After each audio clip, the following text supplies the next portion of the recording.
이번 주 월요일 오전 10시에 로즈힐 스카이 채플에서 사랑하는 사촌 여동생 수정자매 장례 예배 하나님께 올려드렸습니다. 그 장례 예배를 뒤돌아볼 때 한 세 장면이 좀 마음에 귀하게 남습니다. 첫 번째 장면은 10시 예배 드리기 전에 유족들은, 친척들은 9시 15분부터 한 45분까지 관을 열어놓았기 때문에 잠들어 있는 그 육신의 시신 모습을 볼 수가 있었는데, 김청만 선교사님의 맏딸인 선미자매가, 제인자매가 반주를, 키보드를 반주하면서 또 그녀의 남동생 김청만 선교사님의 그 둘째 아들 데이빗 목사님이 기타를 치면서 찬양을 이렇게 부르고 있는데, 그 수정자매의 어머님, 저에게는 이제 작은 고모님과 그 작은 고모님의 손녀딸 덴버에 사는 셋째 딸의 딸인 맏딸인 벨라가 그 관 앞에서 이렇게 서 있는 모습인데, 그 뒷모습, 동영상에 뒷모습만 보이지만 작은 고모님은 이젠 흐느껴 우시는 것 같았습니다. 그런데 그때 제인 자매하고 데이빗 목사님이 불렀던 그 찬양을 월디라는 찬양인데, 그 수정자매가 참 좋아했다는 찬양인데 한국어로 번역이 되어 있더라고요. 존귀하신 주인데, 제가 그 가사 1절, 2절 후렴하고 브리지를 읽어드리겠습니다. 주 날 위해 참으신 십자가 내게 자유 주셨네. 나 오직 주님의 것 선하심 나 영원히 찬양하리. 2절 놀라운 주 사랑 모든 수치 기쁨으로 바꾸셨네. 영원한 주 은혜 주 선하심 나 영원히 찬양하리. 브리지는 높이 들리신 주 영광 이곳을 채우소서. 홀로 찬양 받으실 가장 높으신 이름. 후렴은 존귀하신 주 예수 찬양받기에 합당하신 이름. 이 찬양을 반주와 기타로 이렇게 음이 나오면서 그 동영상에 작은 고모님과 작은 고모님의 손녀딸이 열려있는 관에 누워있는 수정이를 바라보시면서 고모님이 고개를 이렇게 흐느껴 오시는 뒷모습이 잊혀지지가 않습니다. 두 번째 장면은 관이 열려 있을 때 수정자매의 남편 되는 엘버트 형제가 홀로 그냥 관 앞에 서 있는 모습을 제가 좀 사회를 봤어야 되기 때문에 그 앞에 있었기 때문에 여기 앉아 있었는데, 제가 남편이 관 앞에서 이렇게 서서 쳐다보는 그 얼굴 모습, 그게 좀 마음에 남습니다. 세 번째 장면은 이젠 관을 닫고 나서 이젠 유족과 다 친척들이 그 관 앞에 다 이렇게 동그랗게 다 모여 있었을 때 제 아버님께서 제 형 선교사에게 기도하라고 말씀하셨습니다. 그런데 다 눈 감고 기도하니까 뭐 잘 몰랐지만 이젠 많이 울먹이면서 참으면서 형의 기도를 했는데, 나중에 제가 그 형의 그 맏딸이 로이스가 그 찍은 동영상을 제가 다 봤는데, 아마 제 기억으로는 친할아버님이 이제 삼가와 알바라도 샌빈슨 병원에서 이제 돌아가셨을 때 새벽에 4시쯤인가 형이 거기서 자다가 친아버지 돌아가신 걸 알고 울컥하고 아마 나가서 이제 운 걸로 아는데, 근데 그 외에는 형이 그렇게 많이 운 걸 처음 봐요. 그 정도로, 제 형에게는 11명 사촌들 중에 그 수정이를 아마 형이 제일 좋아하는 사촌으로 알고 있습니다. 그러니 기도를 하는데 데살로니가전서 5장에 범사에 감사하라. 하나님의 말씀을 인용하면서 기도할 때 하나님께서 범사에 감사라고 말씀하셨사오니 감사 기도를 드리려고 애쓰는 모습을 좀 엿봤습니다. 이러한 세 장면의 모습이 마음에 귀하게 추억으로 남고 있습니다. 저는 개인적으로 장례 예배를 사회를 보는 섬김의 기회를 얻어서 섬기면서 그 수정이의 5딸들이 한 명 한 명 나와서 조사를 했습니다. 그런데 첫째, 둘째 다 이렇게 울먹이면서 또 넷째는 이젠 13살인데 자기가 이젠 대학교 가도 엄마가 없을 거고 결혼식을 이제 해도 엄마가 없을 거고 그래서 이 5딸들을 조사를 생각하면서 제가 그 조사를 좀 보내달라. 괜찮으면 불편하면 안 보내도 된다.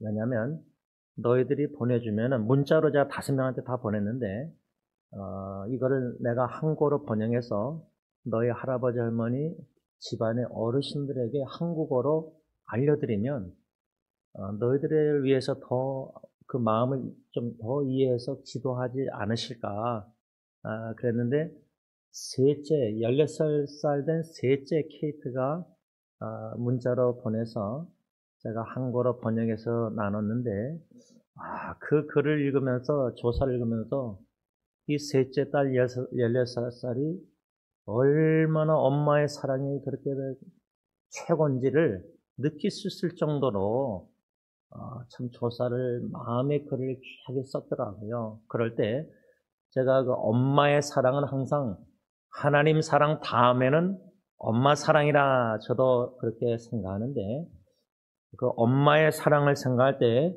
사무엘하 1장 26절에 요나단 친구 요나단의 죽음을 애도하는 다윗의 그 말씀이 생각났습니다. 현대는 성경으로 읽습니다. 내 형제 요나단이여 내가 그대를 위해 슬퍼하노라. 그대는 나에게 얼마나 사랑스러웠던고. 나에 대한 그대의 사랑이 여인의 사랑보다 깊지 않았던가.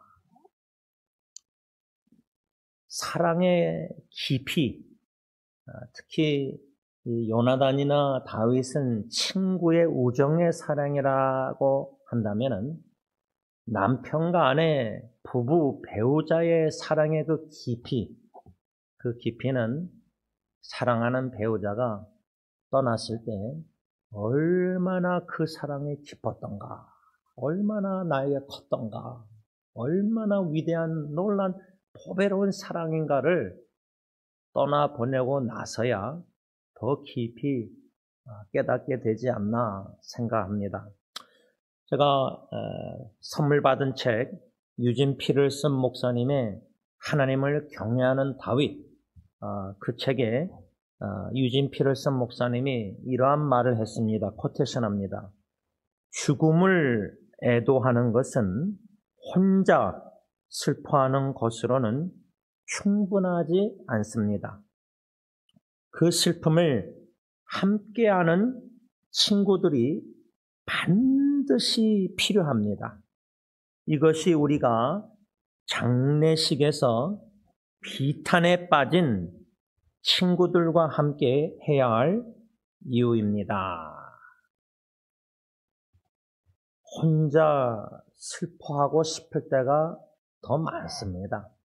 사랑하는 배우자를 떠나보낸 제 신학교 선배 목사님 아직도 잊히지 않는 장면인데 신학 동문들이 그 목사님이 담임 목사로 섬기셨던 그 교회에 다 모여 있었을 때인데 사모님이 목양실에서 숨을 거두셔서 시에서 나와서 그 시신 가방을 가지고 두 사람이 들어가서 사모님의 시신을 가지고 이제 벤차로 가지고 나오는데 제가 바깥에 그 차 근처에 있었는데 그 남편 되신 선배 목사님이 따라 나오다가 시신 그 가방 들고 가는 두 사람하고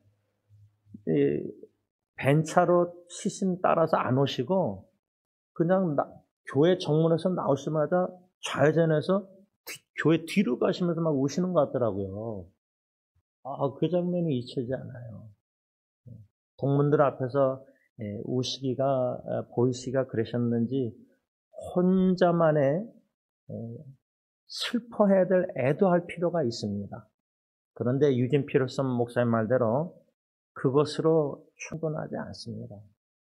함께 같이 애도하고 같이 슬픔을 함께하는 유족, 제 작은 고모님 같은 경우는 그 벨라라는 손녀딸이 참 그 옆에서 계속 서 있는 할머니를 그렇게 위로하려고, 그리고 하간 예배 끝나고 관 위에다가 꽃을 올려놓는데 그 벨라라는 그 조카가 또 이제 그 수정이의 아버님, 저한테는 작은 고모부 서춘옥 목사님 옆에서 같이 이렇게 꽃을 이렇게 놓는데 할아버지를 돕더라고요. 그래서 그 손녀딸 벨라가 참 위로자다, 바나바다. 참 할아버지 할머니를 그렇게 이모가 떠나서 슬퍼하는, 애도하는 할아버지 할머님 항상 옆에서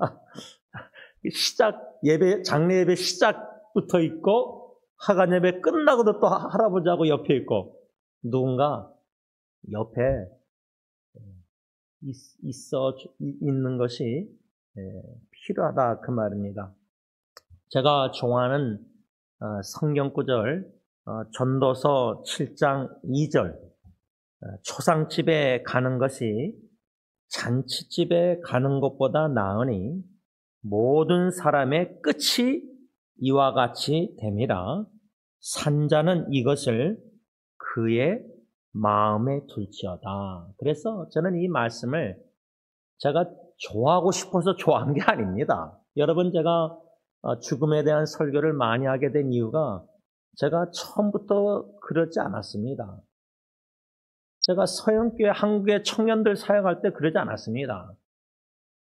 승리장로교에 오게 돼서 어르신 노인분들 양로원, 중환자실, 병원, 호스피스, 장례 예배 인도 부탁받고 다 하다 보니까 우울하고, 여러분, 양로원을 장을수 할머니, 박준희 권사님, 치매 걸린 박준희 권사님 2년 동안 수혈마다가 매주 애들하고 갔을 때 한 번은 감정이 개입되다 보니까, 제가 심리학을 공부했잖아요, 대학교 때.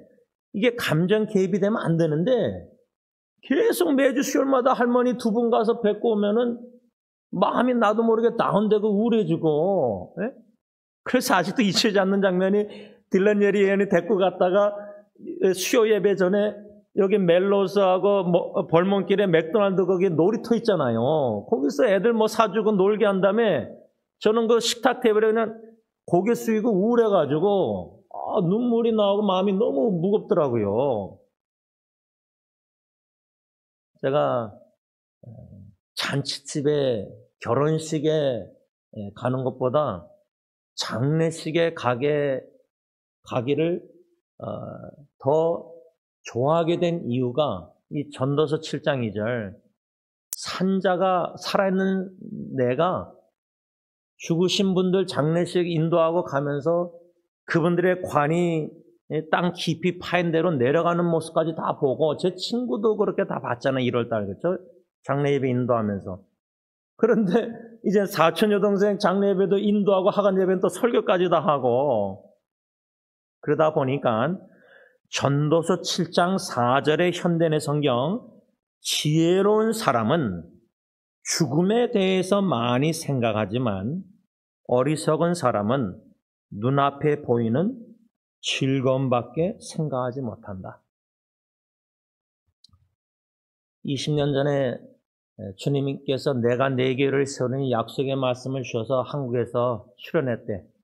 승리교회로 돌아오게 하셔서 어르신들을 섬기게 하시면서 그분들의 떠나시는 마지막 순간을 섬기는 귀한 은혜를 누리면서 죽음에 대한 생각을 조금만 하게 됐습니다.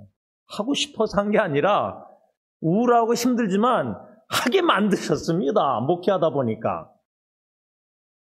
그때 제가 느헤미야를 제일 먼저 강해 설교를 했는데, 그러면서 수요 예배 때 잠언, 왜냐하면 지혜가 너무 부족하니까, 담임 목회 경험이 여러모로 부족하니까, 지혜가 부족하니까 성경의 지혜 책을 묵상하자.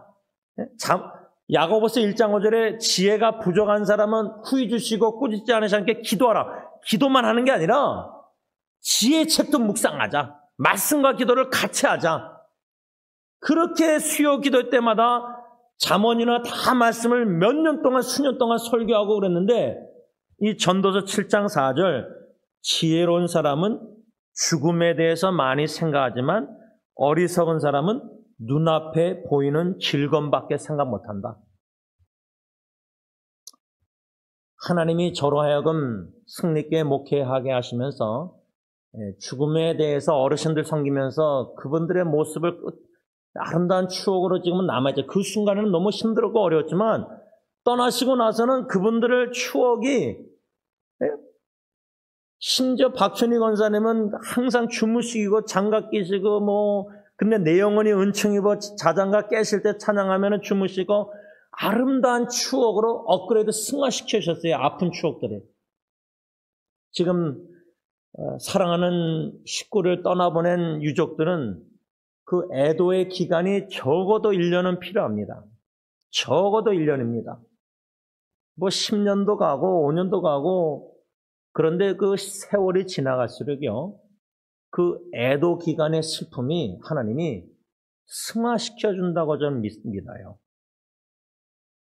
다윗이 요나단 죽고 나서 여인의 사랑보다 더 깊지 않았던가, 그 깊은 친구의 사랑이 승화돼서 얼마나 더 아름답게 마음에 역사하는지 모릅니다. 그래서 간증이 됩니다.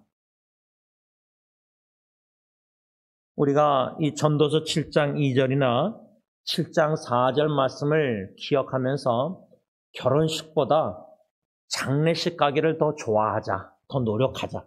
만일에 토요일 날 결혼식과 장례식이 똑같은 시간에 있다면 보통 다 결혼식을 갑니다. 제가 여태까지 토요일 날 결혼식, 장례식을 하루에 같은 날에 간 적이 있습니다. 근데 시간이 달라서 두 군데 다 갈 수 있었습니다.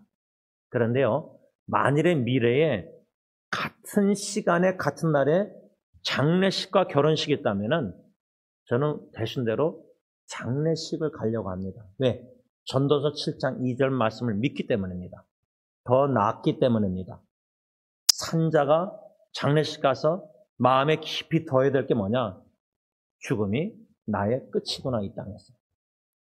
그래서 저는 승리장로에게 하나님께서 목회하시면서 너무나 여러 가지 고민과 시름과 눈물과 힘들었지만 지금 와서 고백할 수 있는 건요, 죽음의 관점을 나에게 가르쳐 주셨구나.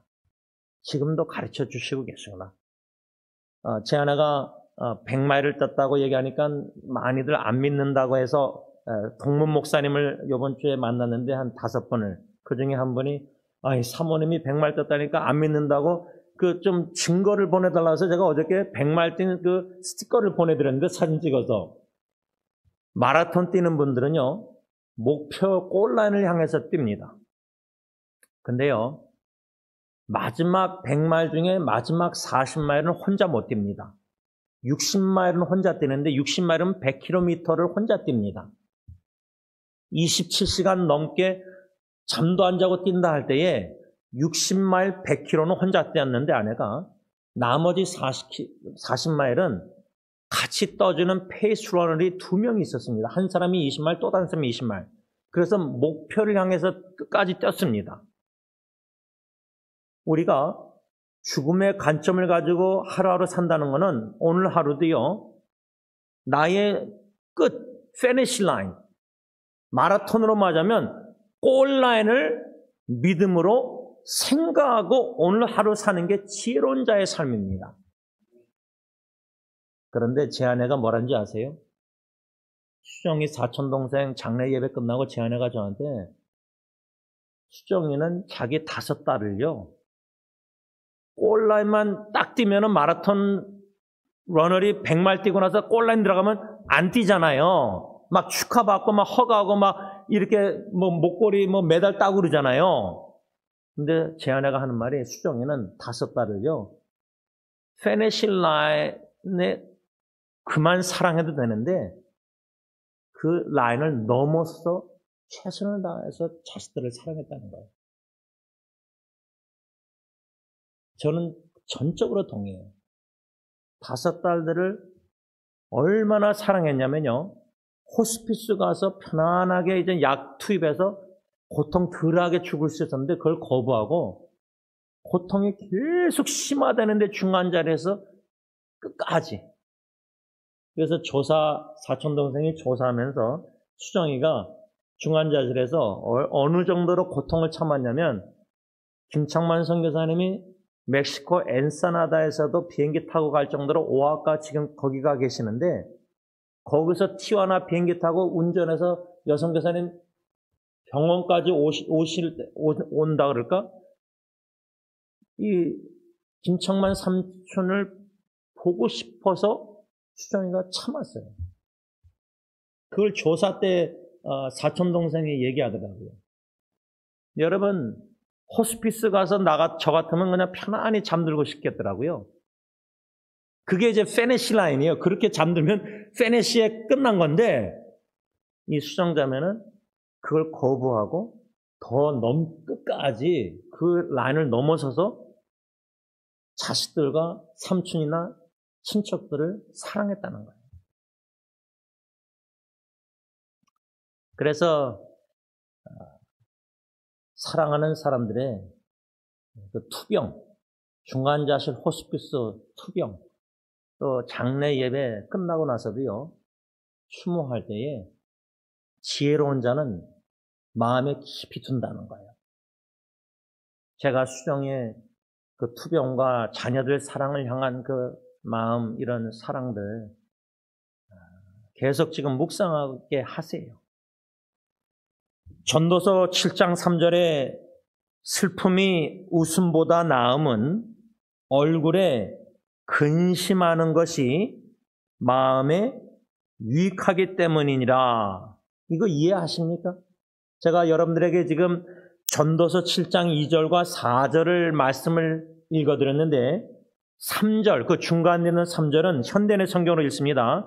슬픔이 웃음보다 나은 것은 그 슬픔으로 인해서 새로운 것을 깨달을 수 있기 때문이다.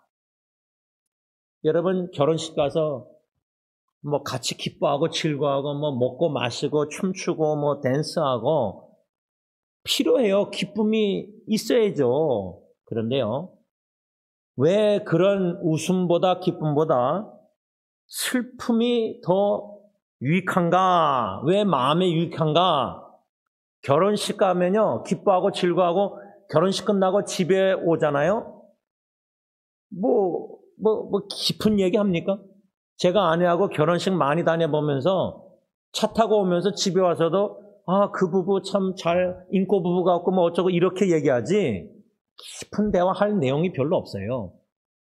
근데요, 장례식, 제 친구 장례식이나 사촌동생 장례식 끝나고 차 안에 오면서 또 집에 와서 아내하고 대화할 때는요, 부부가 심각하게 진지하게 깊은 대화를 하게 됩니다. 왜 슬픔이 기쁨보다 웃음보다 마음에 유익하냐? 슬픔으로 인해서 새로운 것을 깨달을 수 있기 때문입니다. 그 말은 저에게 적용하자면 사랑하는 사촌 여동생의 죽음을 통해서 나는 지금 하나님의 은혜로 무슨 가르침을 배우고 있는가, 무엇을 깨닫고 있는가. 그런데 참 하나님의 일하심이 흥미로운 게요, 이 모든 과정에 마치 그 퍼즐을 300개, 500개, 100개 맞힐 때에 저는 그림을 보고 그 모서리 이렇게 껍데기부터 맞히거든요. 퍼즐이라면 여기 부분부터 다 맞춰요, 저는. 퍼즐을 다 300개를 꺼내놓으면은 여기 퍼즐가 이렇게 된 각도, 이렇게 된 것만 다 모아놔서 저는 이렇게 프레임을 먼저 맞춰요. 그 다음에 색깔 그림대로 부분을 이렇게 맞춰가는데, 하나님께서요, 사랑하는 사촌 여동생의 죽음의 과정, 투병과 장례식이나 이 모든 과정에 퍼즐을 맞춰가고 계세요. 저의 경우는. 그 중에 하나가 뭐냐면요, 사랑하는 친구 익순이의 어머님 권사님이 이 장례식 이 과정에, 사랑하는 사촌 여동생 장례식 과정에 저한테 카카오톡으로 아리랑 동영상을 보내셨어요. 아리랑. 여러분 아리랑 다 알잖아요, 노래. 근데 저는 여태까지 아리랑의 의미를 몰랐어요. 근데 그 어머님이 아리랑을 보내시는데 그 의미가 뭐냐? 아자는요, 참된 나라는 의미가 있답니다. 참된 나. 그 다음에 아리랑의 리는 알다, 다스리다라는 의미가 있대요. 그 다음에 아리랑의 랑은 즐거움. 그래서 아리랑의 원래 의미는 참된 나를 찾는 즐거움이란 의미가 있다고 합니다. 저는 이거 몰랐어요. 그래서 그 어머님 권사님 통해서 아리랑 동영상을 다 보면서, 야, 이 아리랑의 의미가 이렇게 깊은 뜻이 있구나. 그래서 제가 어머님에게, 권사님에게 답변을 2가지로 했어요. 제가 첫째는 요한 존 칼빈의 그 기독교 강요를 제가 웨스민스터 신학교 가기 전에 읽고 들어오라 그래서 600페이지를 다 읽으면서 거기에 서론에 하나님을 알므로 나를 알고 나를 알므로 하나님을 안다. 이게 무슨 말인가? 그때는 몰랐어요. 근데 그 몰랐던 의미 한 문장이요, 지금 30년 넘도록 제 신앙생활에 큰 영향을 끼치고 있어요. 한 예를 들자면요, 요한일서를 제가 다 묵상했잖아요. 5장 설교. 거기에 하나님은 사랑이시라, 요한일서 4장 8절 16절에 하나님은 사랑이시라 2번 말해요. 그러면 하나님이 사랑이라는 진리를 알아가면 알아갈수록 나에 대해서 뭘 알아가죠? 난 이렇게 사랑이 없구나. 하나님은 그렇게 사랑이 많으시고 그렇게 우리를 사랑하시는데 나는 하나님을 사랑 그렇게 못하고 이웃을, 배우자, 자식도 그렇게 하나님의 영원한 사랑으로 사랑 못한다. 어떻게?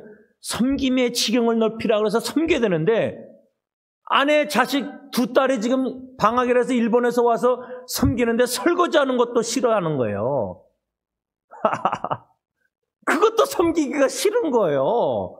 즐거운 마음으로 섬겨야 되는 설거지도. 집안 치우는 거 예를 들자면,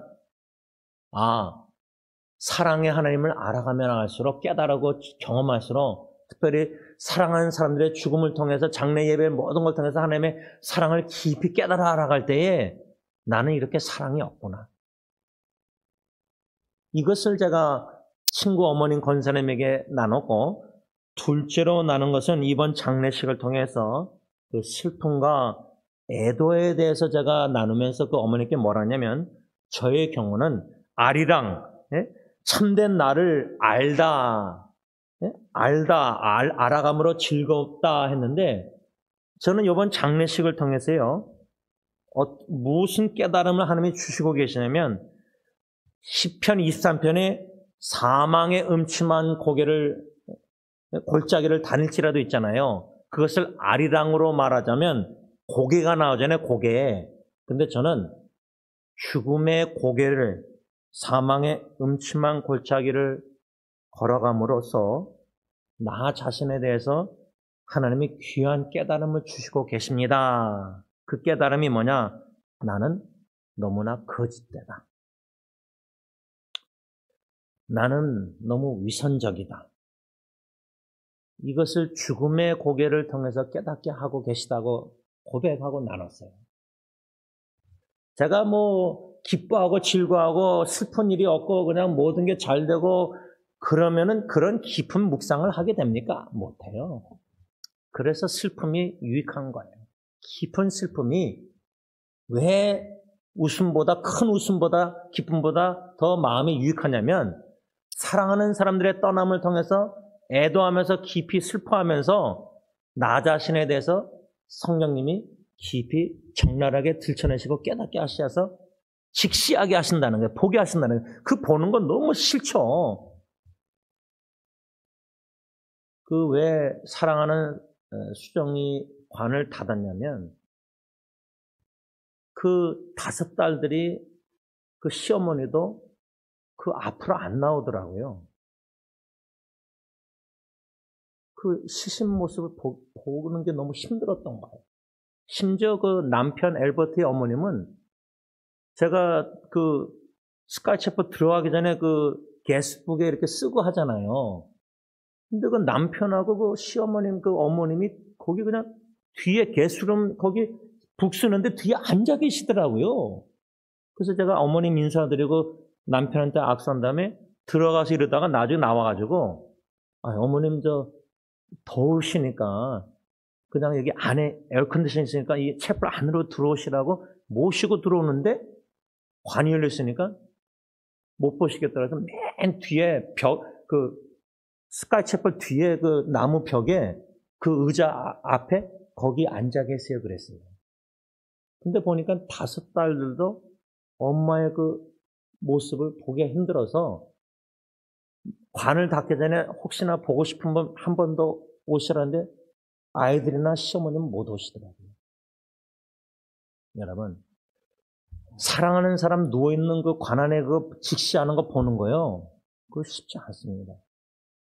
제가 삼촌 목사님 유언 따라 개인 서비스를 한국장에서 인도했지만 설교 다 했지만 옆에 관 열려서 누워 계시는 그 삼촌 모습 보는 거 쉽지 않습니다. 제 장인어른 떠나셨을 때도 그 모습, 근데 저는 삼촌이나 장인어른이나 사진을 다 찍어놨어요. 나중을 위해서 찍어놨어요. 제 자신을 위해서라도. 그런데요, 깊은 깨달음 주시는 아리랑의 축복 은혜는 뭐냐면 자신을 깨닫게 되는데 거기에는 아리랑처럼 즐거움이 아니라 저는 슬픔이 있어요. 쓰라림이 있어요. 쓰라린 슬픔이 있어요. 그 직시하는 거 아리랑처럼 즐거워할 수 없어요. 누가 자기의 거짓되고 위선적인 가식적인 외식적인 모습 보면서 누가 즐거워해요. 절망적인데. 근데 아리랑처럼 나에 대해서 참된 나를 깨달을 때 즐거움은 예수님 없이 나를 보면 너무 슬프고 절망적이지만 절망 속에서 성령님이 주님만을 갈망하고 소망케 하십니다. 라고 친구 어머님 권사님이 그렇게 썼어요. 나를 직시할 때 절망적이지만 슬프지만 주님을 갈망하고 주님만 소망하게 될 때에는 거기에 깊은 신적 기쁨이 있어요. 그 자리까지 나아가야 돼요. 그래야지 진정 영적인 아리랑을 노래를 부를 수 있어요. 저 같은 경우는. 여러분들은 어떠십니까? 말씀을 좀 시간이 많이 가서 정리하고자 합니다. 전도서 7장 2절, 3절, 4절 초상집에 가는 것이 잔치집에 가는 것보다 나으니 모든 사람의 끝이 이와 같이 됨이라. 산자는 이것을 그의 마음에 둘지어다. 슬픔이 웃음보다 나은 것은 그 슬픔으로 인해서 새로운 것을 깨달을 수 있기 때문이다. 지혜로운 사람은 죽음에 대해서 많이 생각하지만 어리석은 사람은 눈앞에 보이는 즐거움밖에 생각하지 못한다. 사랑하는 사촌 여동생의 장례 예배, 하관 예배, 미국인들도 외국인들도 많이 왔습니다. 겉으로 표면적으로 눈물을 보이고 닦고 또 눈물을 참고 저도 다 끝나고 저는 사회를 봤었기 때문에 여기 앉아 있었는데 이제 뷰잉한다고 관은 닫아 있지만 조문객들이 다 풀어가면서 이제 그 유족들을 허가하고 악수하고 인사할 때에 제 큰 고모님이 작은 고모님, 자기 여동생, 친여동생을 이렇게 허가하는데 그걸 멀리서 보는데 그냥 마음이 뭉클해서 눈물을 참지 못했어요. 왜 마음이 뭉클했을까 생각해 보면 제 큰 고모님은 둘째 딸의 둘째 딸, 손녀딸을 사라 선교사님을 선교지에서 갑자기 떠나보냈잖아요. 23, 4살 어린 손녀딸을 큰 고모는. 그런데 그분의 친여동생 작은 고모는 이번에 4딸 중에 둘째 딸을 53살 된 둘째 딸을 먼저 떠나보냈잖아요. 그러니까 큰 고모님은 둘째 딸의 둘째 딸인 손녀딸을 먼저 떠나보내시고 작은 고모님은 둘째 딸을 먼저 떠나보내시고 그러니까 제 친구 어머님 권사님 하시는 말씀이 나보다 우리보다 젊은 사람을 먼저 떠나보내는 것은 쉽지 않다. 그 애도 슬픔. 여러분들의 자녀가 손주가 여러분들보다 먼저 떠나보낸다고 한번 상상해 보시기 바랍니다. 잘 안 되시겠지만 그러지 않으려는 보장이 없잖아요. 오늘 하루 내일 하루 인생 살아가면서 제 아내의 친할머님은 플래턴 양론에 계시면서 제 장인어른 자신의 그 사위 장례식 때 제가 찾아갔거든요. 로실에서 그 입간 예배 드릴 때 혹시 가시기면 제가 모시고 가겠습니다 하고 찾아뵀는데 그 제 아내 친할머님이 저한테 뭐라냐면 나보다 젊은 사람 장례식은 안 가는 거라는 식으로 말씀하셨어요. 그래서 자신의 그 사위, 맏딸의 그 남편 사위 이 하간 예배 때 안 가셨어요. 제가 그것을 생각할 때 이번에 장례 예배 때 그 아까 존귀하신 주 월드라는 복음성가 외에 이 헤븐 힘스 오브 헤븐 천국의 찬양이라는 노래를 제가 처음 접했어요. 근데 가사가 너무 좋더라고요. 요거만 읽고 마칠게요. 1절 가사 천국의 공기 마시기 원해 고통 없고 자비가 가득한 보혈 흘려 날 구하신 주님 보며 나 영원히 함께 걷기 원해. 2절 절박하게 간구했던 기도들 믿음으로 찬양했던 노래들 결국엔 그 가치를 보게 되리. 주 예수님 다시 오실 때는. 3절 가사 그날에 부활에 동참하리 신앙의 영웅들과 함께 모든 세대 하나 되어 노래해 존귀한 어린 양 경배해 영원히 다스리며 후렴 모든 무릎이 주 앞에 꿇게 되리 죄와 죽음이 더 이상 없으리 부활하신 주 나 마주보며 서리라 거룩하신 주.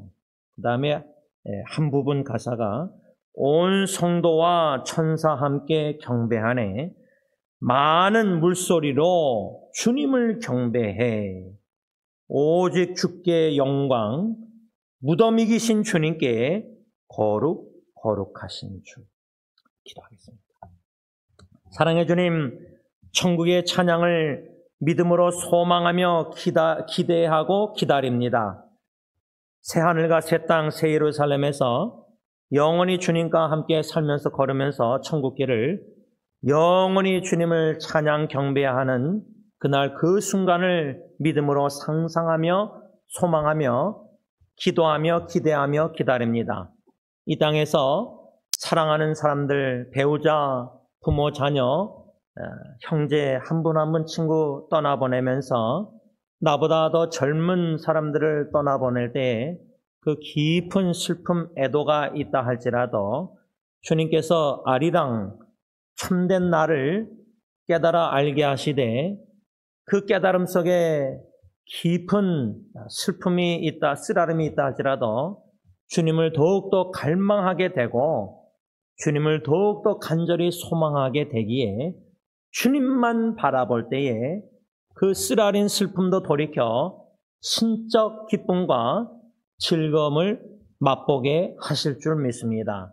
비록 이 땅에 고통과 고난, 예수님과 복음을 위해서 살 때에 억울한 일들, 고통과 고난, 힘든 일들이 많이 슬픔이 있다 할지라도 그 슬픔 가운데 하나님의 크신 은혜로 말미암아 지혜를 주셔서 나 자신에 대해서 깊이 깨달아 알게 하시고 또 죽음의 관점을 갖게 하실 뿐만 아니라 그 죽음의 관점을 가지고 하루하루 순간순간 감사하며 믿음으로 살게 하실 뿐만 아니라 영원한 관점을 더욱더 갖게 하셔서 순간적인 어리석은 삶을 벗어버리게 하시고 앞에 보이는 즐거움만 추구하는 미련한 삶을 다 벗어버리게 하시고 지혜로운 자처럼 죽음을 더 깊이 많이 생각하면서 영원한 관점을 가지고 예수님과 복음을 위해서 살면서 천국의 찬양 노래를 존귀하신 주님을 믿음으로 슬픔 가운데서도 애도하는 가운데서도 찬양 경배 영광을 올려드림으로 말미암아 주님의 높고 위대하심이 드러나며 존귀하신 주님이 드러나며 영광 받으실 때 It is well with my soul 내 영혼이 평안하게 하옵소서. 예수님의 이름으로 감사하며 기도를 올리옵나이다. 아멘. 시편 56편 8절 상반절 현대인의 성경 말씀입니다. 주는 나의 슬픔을 아십니다. 내 눈물을 주의 병에 담으소서. 주님은 유족들의 고통 중에 슬픔 중에 있는 하나님의 보배롭고 존귀한 자녀들의 그 슬픔을 잘 알고 계십니다.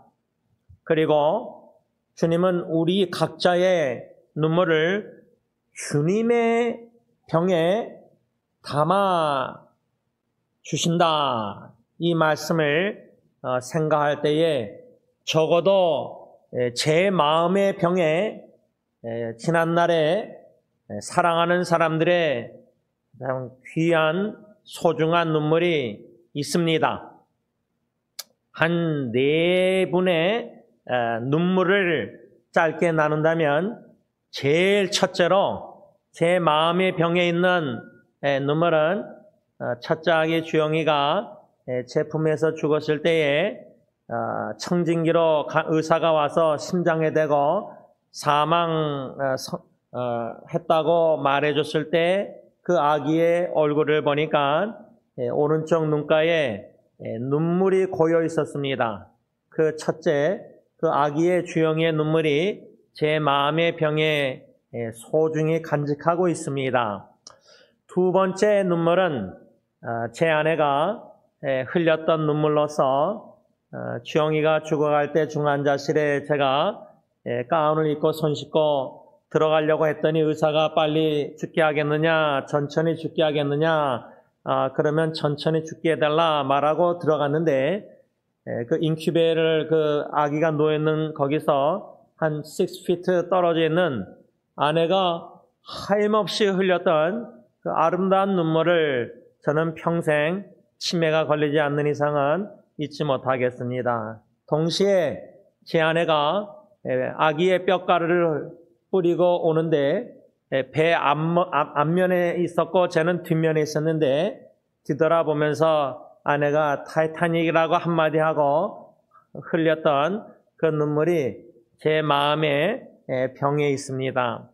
세 번째 소중한 눈물은 제 친할머니께서 병원에 입원해 계셨을 때 흘렸던 감사의 눈물. 모든 식구들 가운데 주님께서 은혜로 귀한 목사님들 기름 부어 세우신 종들을 생각할 때 제 친할머니 권사님은 감사의 눈물을 흘렸습니다.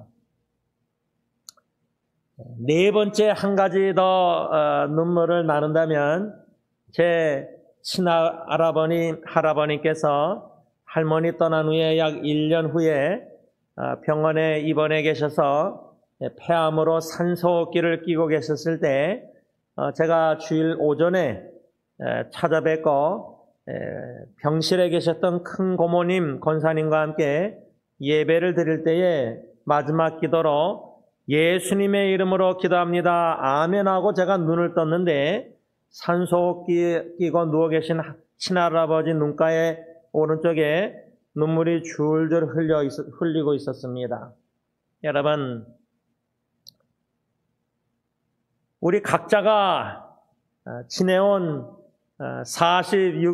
50, 60, 70 인생 얼마나 많은 눈물을, 다양한 종류의 눈물을 흘렸었습니다. 이 눈물들, 소중하게 여기시는 눈물을 의도적으로라도 기억해내셔서 오늘 기도하시는 가운데, 생각하시는 가운데 중요한 거는 지난주 토요 새벽기도회 때 배운 전도서 7장 3절 말씀처럼 슬픔이 우리 마음에 유익하니, 왜 유익한가? 이런 소중한 눈물, 슬픈 눈물이 왜 우리 마음에 유익한가? 현대의 성경에 새로운 깨달음을 주고 있기 때문입니다. 이 말씀을 오늘 우리 각자에게 하나님이 주시는 지혜로, 신적 지혜로 반영하고 적용할 때 지난날에 그 보배롭고 귀한 소중한 사랑하는 사람들, 내 자신뿐만 아니라 특별히 사랑하는 사람들에 흘렸던 그 눈물을 의도적으로 기억해내서 그 눈물을 통해서 주님이 나에게 그때 그 순간에 가르쳐 주시고자 하시던 그 깨달아야 될 게 무엇인가?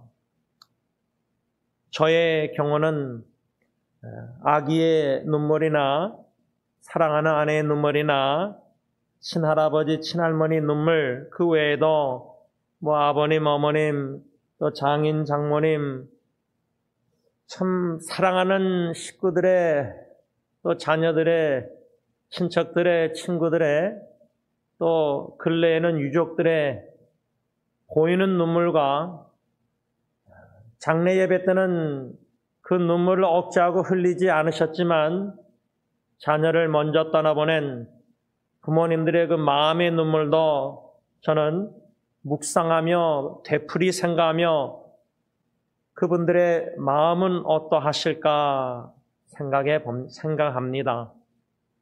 이러한 눈물들을 왜 기억해서 주시는 깨달음을 얻어야 되냐면 그 눈물과 그 모든 눈물들을 예수님이 요한복음 11장 죽은 나사로 오라버니를 생각하며 슬피 우는 그 마리아, 예수님도 우셨습니다.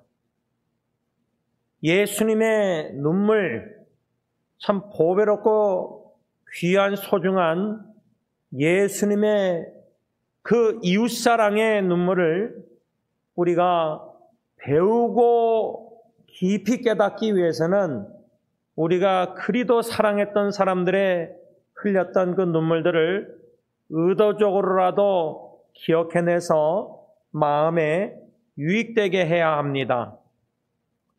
우리가 잘 아는 이사야 53장 3절 4절 그는 메시아 그리스도 하나님의 아들 예수님은 멸시를 받아 사람들에게 버림받았으며 간고를 많이 겪었으며 질고를 아는 자라 마치 사람들이 그에게서 얼굴을 가리는 것 같이 멸시를 당하였고 우리도 그를 귀히 여기지 아니했도다.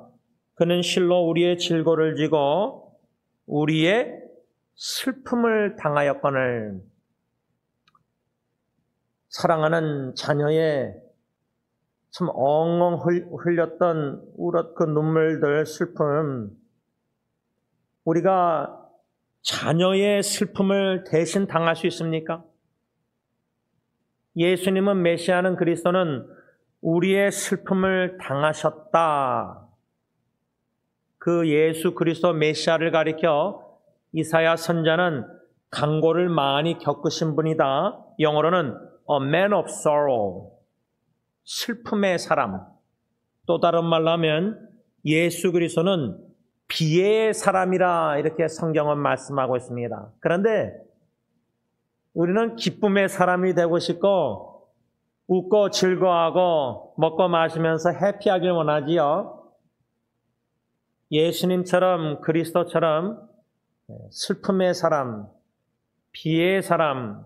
그래서 저는 어릴 때 국민학교 때 한국에서 유년주일학교 때 여름 성경 하면요, 그 주는 책자에 예수님의 얼굴 그려있는 밝은 모습, 아마 우리 각자가 신앙생활을 7, 80년, 90 했다 할지라도요, 성경 66권을 묵상하면서요, 어릴 때처럼 여름 성경학교에나 액자에 그림, 예수님 그려진 그림 초상화 그거를 그렇게 생각하기보다 신앙을 60, 70, 80 제대로 주님 안에서 은혜로 깊이 하고 있다면요, 우리 각자 마음에 예수님의 초상화가 다 있을 겁니다. 그런데 저는 짧은 신앙생활이지만 어릴 때처럼 유대인 얼굴 예수님이 밝고 환하고 그런 이미지가 저는 별로 없습니다. 왜 어릴 때 그 예수님의 초상화 이미지가 다 사라지고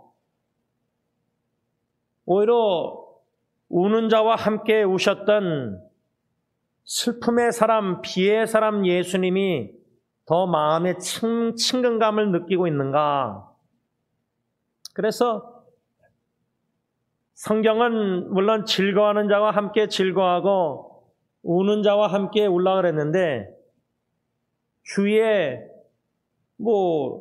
손주들 태어나서 기뻐하는 할아버지 할머니인데 얼마나 귀해요. 같이 저는 기뻐합니다.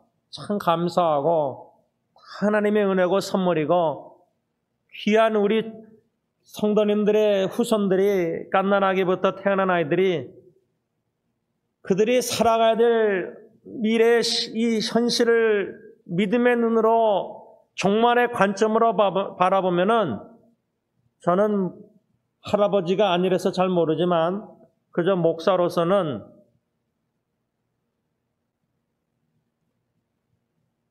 기쁨보다 기쁨도 있고 감사가 있지만은 아이들 생각하면 눈물이 나올 때가 있습니다. 지금 자녀들의 자녀들을 생각할 때 슬피 울고 눈물의 기도를 드리는 할머니들이 있습니다. 그분들도 자녀가 자녀를 낳았을 때 얼마나 기뻐하고 돌잔치하고 백일하고 예배드리고 유아세례 사진 찍고 얼마나 기뻐했는지 모릅니다. 그런데 지혜로운 할아버지 할머니들은 하나님의 관점으로, 믿음의 관점으로, 종말론적인 관점으로, 죽음의 관점으로, 영원한 관점으로 우리 손주들을, 어린 자녀들을, 이 후손들을 생각할 때 이들이 살아가야 할 앞으로 말세지말에 마귀 사탄의 영적 미혹과 유혹과 이 시대, 험악한 시대에 그들이 앞으로 겪어야 될 시련과 단련과 눈물, 정신질환, 여러 가지 고통들 믿음으로, 눈물로 하나님을 간절히 찾을 수밖에 없는데, 너무 기쁜 아버지 하나님을 간절히 찾는 눈물이 없을 때는요, 하나님은 간절히 눈물로 찾도록 섭리하신다고 저는 믿습니다. 쉽지 않은 시련이지만 자녀가 눈물 흘릴 때 하고요, 그 슬픔을 부모로서 같이 울고 당하는 거 하고요, 손주들이 고통당할 때 그 슬픔을 할아버지 할머니가 같이 짊어진다는 것은 두세 배로 더 고통스러울 겁니다. 마치 제 작은 고모님이 5 손녀딸들, 엄마를 떠나보낸 5 손녀딸의 집에 가셔서 지금 계시는가 본데, 여러분, 이렇게 눈물이, 슬픔이, 고통이 많은 세상에 저는 그리스도 메시아, 비의 사람, 슬픔의 사람, 그 예수님을 생각할 때 한 3-4가지 귀한 말씀, 그 가르침, 교훈을 마음에 더 깊이 두고 싶습니다. 그 가르침이란 첫째, 우는 자와 함께 우시는 예수님은요, 슬픔이 많은 우리를 첫째로 체휼하시는 주님이십니다. 체휼, sympathy. 히브리서 말씀처럼 체휼하신다. 근데 부부관계에 있어서도요, 우리 남편들이 아내를 사랑할 때에, 아내가 울 때에 그 눈물의 의미가 뭘까? 왜 아내가 저렇게 울까? 첫째 아기가 죽어가니까 얼마나 슬프겠어요. 그렇죠? 뼈가루 뿌리고 오면서도 얼마나 마음이 고통스럽겠어요. 애통하고. 그렇죠? 그런데도요, 남편으로서 충분히 아내의 눈물을, 마음을 헤아리지 못했습니다.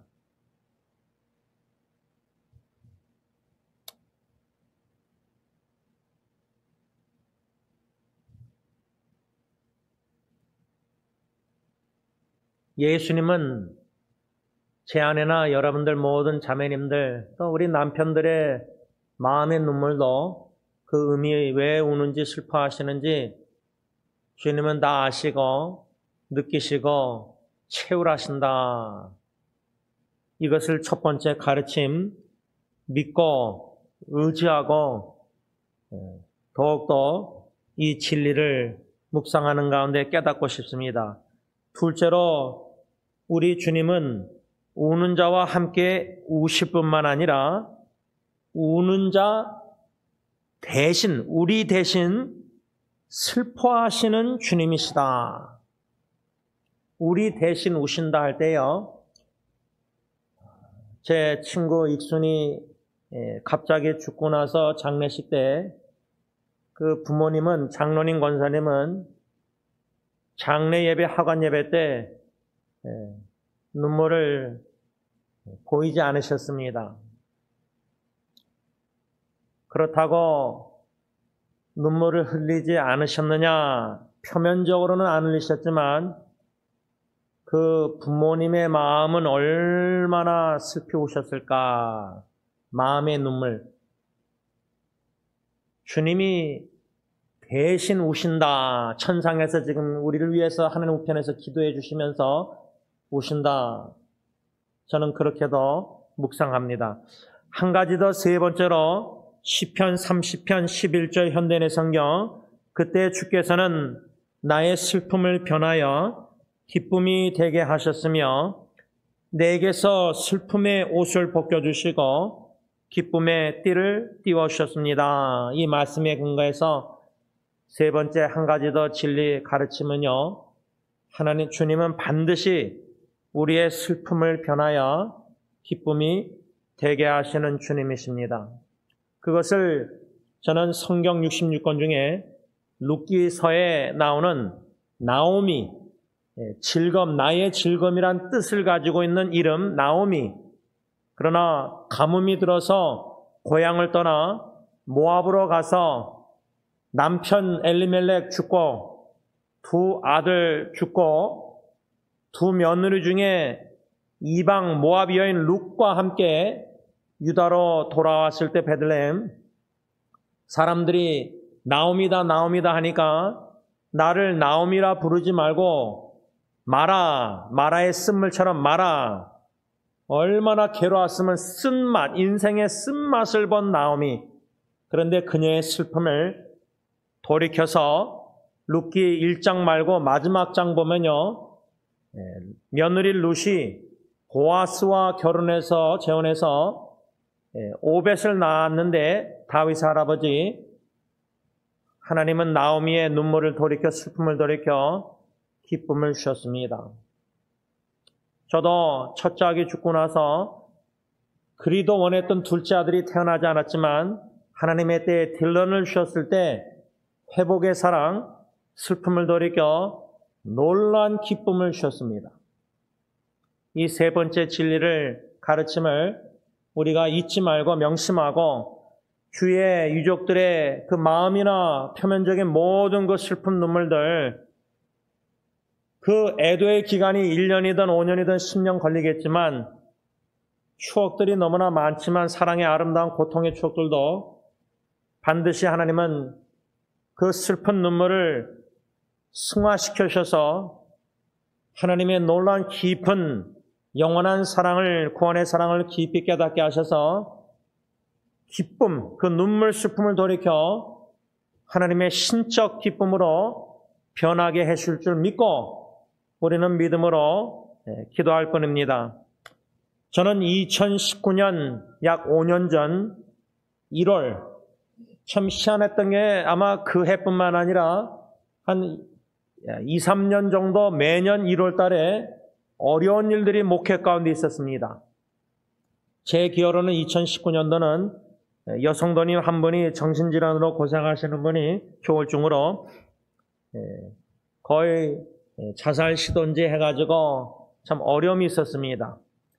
또 사랑하는 분들의 죽음, 2019년도면은 제가 18년도에 제 장인어른과 윤 장로님 부부의 윤 지사님의 어머님 유정숙 권사님 떠나시고 제가 1월 달에 이제 하간 예배를 로실에서 인도하게 되었는데, 이렇게 사랑하는 사람들의 하간 예배를 분들의 인도하면서 그 죽음으로 인해서 마음이 참 힘들었습니다. 무거운 마음과 슬픔이 있었습니다. 애도가 있었습니다. 그런 와중에 사랑하는 자녀가 정신질환으로 큰 고통을 가정에서 겪고 있는 것을 매일매일 순간순간 볼 때에 마음에 뭉클한 눈물이 고이곤 했습니다. 그때에 그러한 슬픈 눈물이 마음에 무거움이 있었을 때 하나님은 이 슬픔이 어떤 기회로 저에게 축복을 해주셨냐면, 하나님의 약속의 말씀, 진리의 말씀이 메가폰처럼 제 마음에, 갈급한 마음에 간절히 주님을 찾는, 눈물로 살려달라는 기도하는 아빠에게 하나님은 진리의 약속의 말씀을 크게 들려주셨습니다. 잊지 못할 베드로전서 5장 10절 말씀, 모든 은혜의 하나님, 아니 장인어른 떠나시고 유정숙 권사님, 사랑하는 권사님 떠나시고 사랑하는 딸은 그렇게 어려워 고통 중에 있는데 모든 은혜의 하나님, 이 말씀이 들립니까? 모든 은혜의 하나님 곧 그리스도 안에서 너희를 부르사 자기의 영원한 영광에 들어가게 하시니가 잠깐 고난을 당한 너희를 친히 온전하게 하시며 굳건하게 하시며 강하게 하시며 터를 견고하게 하시리라. 이 말씀 중에 제일 먼저 제 마음의 눈에 은혜 주신 단어는 잠깐 고난이란 단어였습니다. 근데 여러분, 사랑하는 사람을 떠나보냈을 때요, 애도의 기간이 제가 적어도 1년이 필요하다고 말씀드렸지 않습니까? 그 애도의 기간에 유족들의 마음은 얼마나 쓰라리고 아프겠습니까? 그 1년이 사람을 10년, 20년 확 늙게 만들 정도로, 여러분, 자녀의 결혼 문제나 자녀의 부부관계 문제로 고통당한 부모님들은 그 하루하루가 얼마나 고통스럽고 그 하루하루가 1년, 2년처럼 얼마나 길게 느껴지는지, 저의 경우는 자녀의 정신질환 고통 속에 있는 자녀를 보는 게 하루하루가 시간이 너무나 길게만 느껴졌습니다. 그게 인간의 보는 관점 생각인데 왜 어떻게 성경은 그것을 잠깐 고난당하는 것이라고 말씀하고 있는지 이해가 안 됐습니다. 제 명철로는 이해가 안 됐습니다. 그런데 주시는 은혜는 잠깐 고난을 당할 뿐이다. 너의 딸이, 예를 들자면. 그게 은혜를 받았습니다. 제 지성과 이성을 뛰어넘은 하나님의 약속의 말씀이었습니다. 너무나 갈급해서, 데스퍼해서 그냥 그 잠깐 고난이란 단어가 너무 원했기 때문인지도 모르겠습니다. 두 번째 다가온 단어는 친히 온전하게 하신다. 여러분, 육신의 질병, 암투병이나 파킨슨이나 치매나 주위에 사랑하는 사람들이 그 질병으로 고통당하다가 다 떠난 분들 저도 있습니다. 근데 그분들을 지금 추모하고 기억하고 기념하면은 고 김동윤 집사님은 양론에 가서 제가 스펀지 캔디 같은 모양의 스펀지로 컵에다가 그 스펀지를 담가서 걸리신 입에다가 이게 닦아드렸는데도 물을 못 삼키셔서 걸려가지고 큰일 날 뻔했습니다. 장인어른도 그랬었어요. 파킨슨은 근육이 죽어가기 때문에 물도 못 삼키고 식사도 못 하는데 그런 육신의 몸이 얼마나 연약한지 그걸 보게 하셨잖아요. 그런데 그 몸을 주님 온전하게 해 주시옵소서. 정신질환도 실제로 자식이 겪어보니까요. 딴 사람이 겪었고 상담할 때 몰랐는데 내 자식이 겪어보니까 온전하게 되기를 얼마나 간절히 아빠 엄마가 바랐겠어요. 눈물로. 그래서 아마 친히 온전하게 해주신다는 약속의 말씀이 갈급한 오아시스 사막의 광야에 부르짖는 아빠의 그 마음의 주님께서 내가 너의 딸을 친히 온전하게 해주겠다. 얼마나 힘이 나는지 모릅니다. 마지막 세 번째 단어들은 굳건하게 하시며 강하게 하시며 털을 견고하게 하시겠다. He will make you strong, firm, steadfast. 그런데 이렇게 무거운 마음의 슬픔 가운데 귀한 축복, 은혜, 약속의 말씀을 받고 그때부터 그 말씀의 이끌림을 받고 제 마음과 전인격 감정이 육신의 눈으로 자식을 바라보고 생각하고 감정에 앞서면은 제대로 믿음으로 기도가 안 나옵니다. 눈물과 자꾸만 그런 아픔 기도만 나오는데 그 스스로 아빠가 하나님 앞에서 그런 감정이나 눈물이나 고통이나 쓰라림 이런 거를 씨름하면서 압복강의 야곱처럼 천사와 이 말씀 베드로전서 5장 10절 베드로전서 5장 이것만 계속 단어만 외워서 선포하며 기도했습니다. 주님 잠깐 고난당한다고 하셨지 않습니까? 온전케 해주신다고 하지 않았습니까? 주님이 회복해서 강하고 견고하고 튼튼하게 해주신다고 하지 않습니까? 이 회복이라는 은총. 말씀을 붙잡고 붙들림 받아요.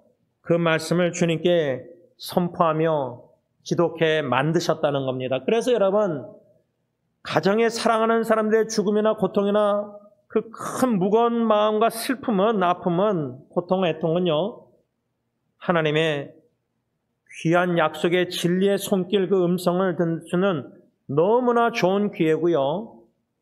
자식의 고통, 아픈 눈물, 부모의 눈물을 통해서 애통하는 마음을 주님의 눈물로 연관시키셔서 함께 아파하는 가운데 드리는 그 간절한 찾는 기도, 그 기도의 눈물, 거기에는요, 아빠의 감정보다 약속의 말씀을 붙잡고 붙들림 받아요.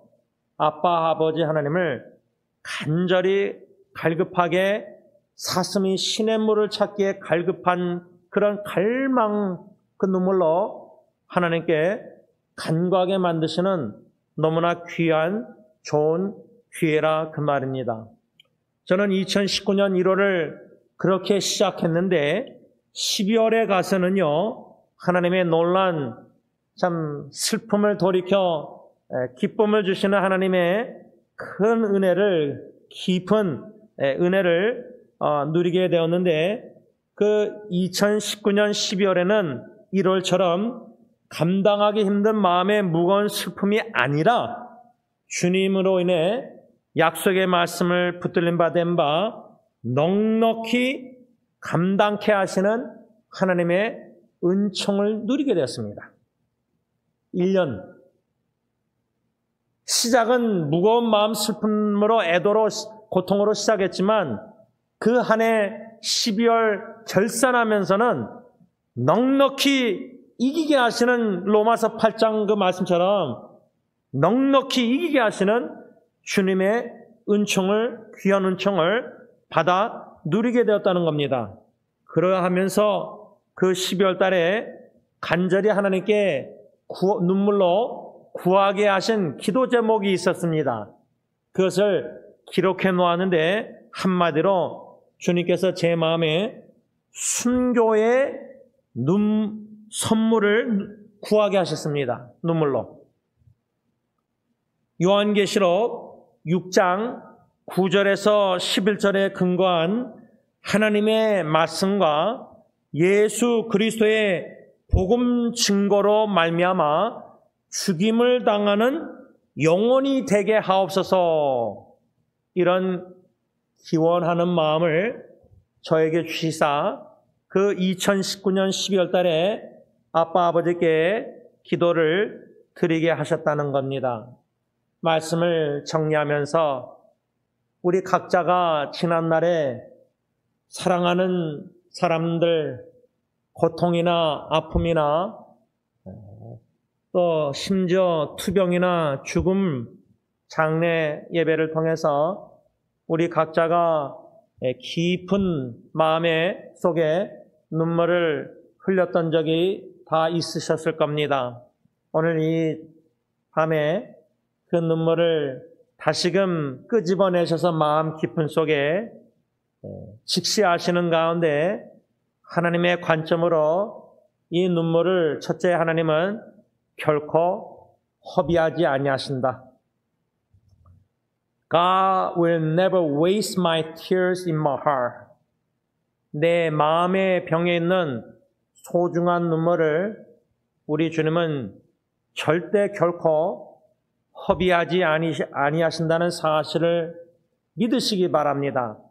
그래서 그 믿음으로 내 마음의 병에 있는 잊지 못할 소중한 눈물들을 기억해 하셔서 십자가 예수님 앞에서 기념할 수 있는 은혜를 사모하시길 바랍니다. 기념할 때에 그 눈물들을 통해서 주님께서 나에게 지금도 가르쳐 주시고자 하시는 교훈, 그 메시지 깨달음이 무엇인가? 그래서 전도서 7장 3절 말씀처럼 그 슬픔을 우리 각자 마음에 유익하게 만들어야 되지 않겠습니까? 지혜로운 자가 돼서 깨달음이 있어야 되지 않겠습니까? 그리할 때 세 번째로 그 귀한 깨달음을 성령님이 우리 각자에게 주실 때에 그 깨달음 가르침을 우리가 잘 배워서 소화시켜서 깊이 마음판에 새겨서 믿음으로 그 가르침을 따라 순종하며 저 높은 곳을 향해서 달려나가는 저와 여러분들이 될 수 있기를 바랍니다. 기도하겠습니다. 사랑의 주님, 우리 모든 성도님들 각자 마음병에 귀한 소중한 눈물들을 주님이 제일 잘 아시는 줄 믿습니다. 그 이유는 우리 주님은 우리 슬픔을 아신다고 성경에 말씀하고 있기 때문입니다. 우리 자신조차도 왜 눈물을 흘리고 왜 마음이 슬픈지 모를 때가, 정확히 잘 모를 때가 원인이 있겠지만은 우리 주님은 우리의 슬픔을 제일 잘하신 줄 믿습니다. 그래서 사람들 앞에서 우리가 흘릴 수밖에 없는 눈물들이 있지만 십자가 앞에 매달린 주님 앞에서 우리 마음을 조용히 깊은 마음의 모든 것을 쏟아내면서 성령의 감동 가운데 흘리는 그 눈물을 주님이 보시고 주님의 때에 주님의 방법으로 그 눈물을 닦아주시고 요한계시록 말씀처럼 씻겨주실 줄 믿습니다. 그날 그 순간까지 이 땅에 슬픈 일이 많고 눈물 흘릴 때가 많지만 그 눈물 슬픔을 결코 헛되게 하지 말게 하시고 허비하는 미련한 사람들이 되지 말게 하시고 하나님이 주시는 지혜로 그 눈물 슬픔을 통해서 깨달음을 주시사 얻게 하시사 우리 마음에 유익되게 하셔서 참 우는 자와 함께 오시는 예수님, 채우라 하시는 주님을 본받고 대신 감당하시며 우시는 예수님, 슬픔을 돌이켜 기쁨을 주시는 하나님, 우는 자와 함께 울다가 유족들 기뻐할 때 신적 기쁨을 같이 함께 맛보는 우리가 다 되게 하여 주시옵소서. 예수님의 이름으로 감사하며 기도를 올리옵나이다. 아멘. 우리가 간절한 마음으로 적어도 한 번은 돌아와라는 찬송을 하나님께 올려드렸을 것입니다. 저도 제 친구들 40년 넘은 친구들 3명 이렇게 놓고 1987년부터 계속 기도해 오고 있습니다. 기도응답이 더딘 것 같아서 낙심할 수도 있고 낭망할 수도 있겠지만은 우리는 포기하지 말고 우리 자녀들, 후손들, 식구들, 친척들, 친구들, 이웃들 전도 대상자의 영혼 구원을 위해서 기도하실 때에 돌아와 그 찬송가 가사대로 주님의 품으로 돌아오게 하여 주옵소서. 마치 누가복음 15장에 그 탕자의 비유, 예수님의 탕자의 비유에 그 둘째 아들이 참 멀리 가서 허랑방탕 생활하다가 아버지께 돌아올 때에 아버지가 멀리서 보고, 여러분, 집 나간 자식 돌아오기 기다리는 부모의 마음, 하나님의 집을, 교회를 떠나서 방황하는 우리 자녀손들 주님께 돌아오기를 간절히 기도하고 기대하고 어떻게 하죠? 기다립니다. 특별히 여러분들 따님들 양육했을 때에 뭐 아들도 마찬가지지만 그 젊었을 때 나가서 새벽 12시, 1시, 2시가 됐는데도 안 돌아오면은 여러분들 믿음으로 푹 주무십니까? 이게 왜 안 들어오나 기다리고 차가 왔나, 저도 뭐 화장실 창살을 열어서 프리우스 검은 차가 들러니 왔는가 전에 기다리는 부모의 그 심정, 자녀들, 영혼구원 대상자들, 전도대상자들 돌아와. 오늘 보면 에레미야 50장 4절에 여호와의 말씀이니라 하면서 에레미야 선자가 이스라엘 백성들에게 그날 그때의 이스라엘 자손이 뭐요? 돌아오며 유다 자손도 함께 돌아오되 그들이 울면서 돌아오되 저는 이렇게 이 말씀을 전도 대상자와 연관해서 묵상할 때 어느 성경 구절이 생각나냐면 시편 126편 5절과 6절 말씀입니다.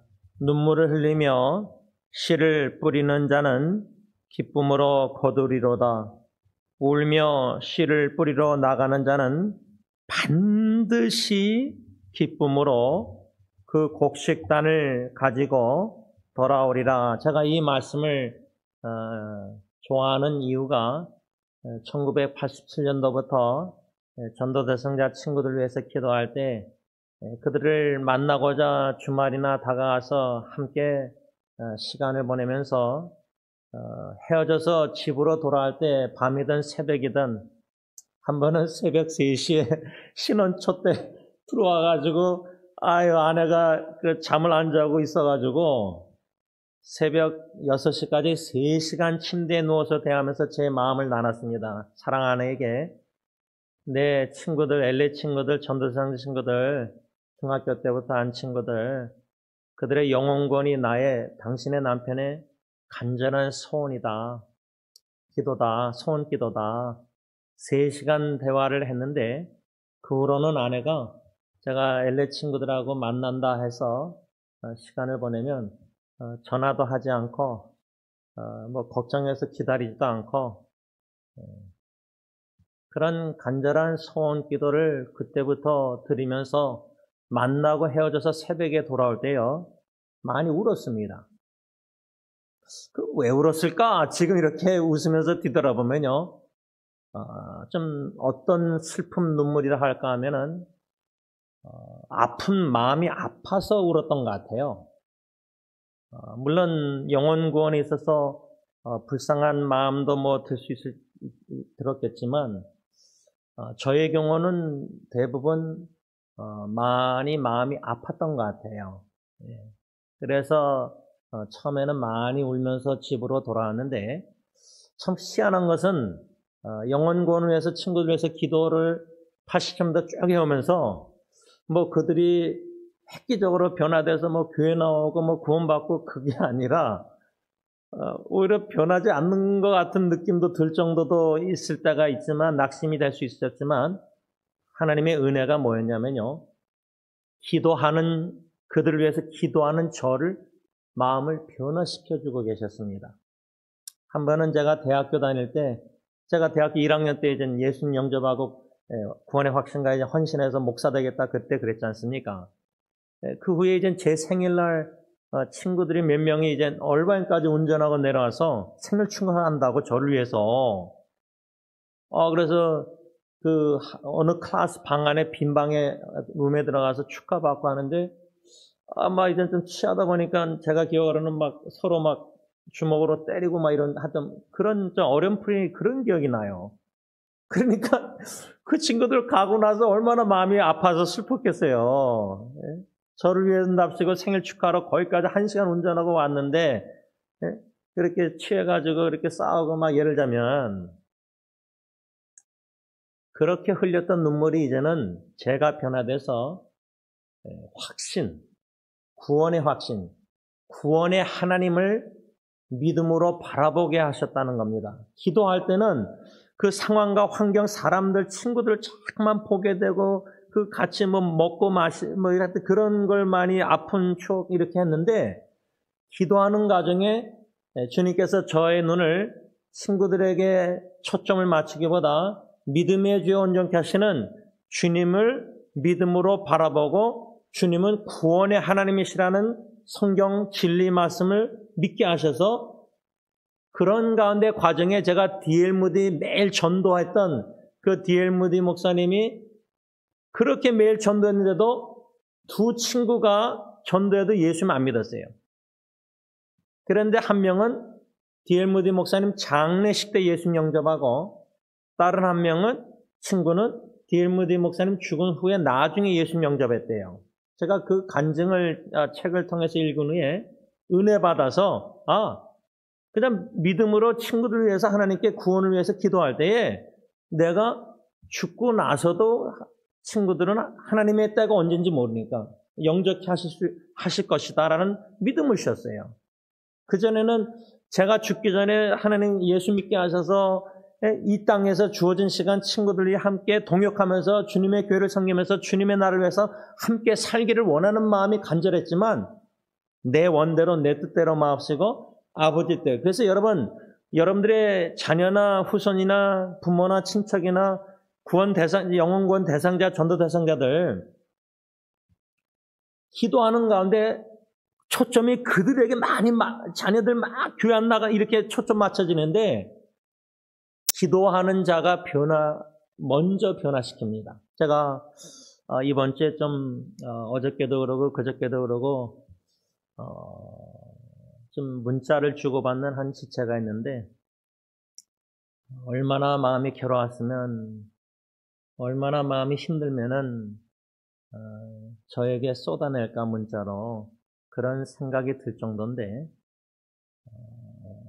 그 큰 질문, 고민이 어저께는 왜 답변 목사님 안 하셔도 됩니다. 그러면서 이제 나누는 게 뭐냐면 왜 하나님이 고통과 아픔을 주시느냐 그 질문입니다. 아마 여러분들 암투병하는 고통이나 어려움 가운데 있는 가족 사랑하는 식구들을 1년, 2년 이렇게 쭉 10년 이렇게 보면서 간호하는 배우자나 부모나 자식 입장에서 같은 그 고통, 아픔을 육신적, 마음, 정신, 감정 여러모로 겪잖아요.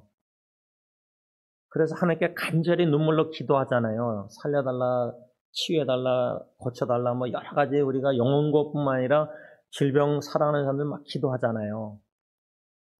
그런데 하나님의 우리의 간절한 기도, 눈물의 기도를 거절하셔서 사랑하는 사람을 데려가실 때 그 하나님을 향한 그 분노라 할까, 원망이라 할까, 그런 가운데 마음이 강팍해지는 가운데 내가 내 자신을 바라볼 때도 마음이 강팍해지니까 싫을 수가 있어요.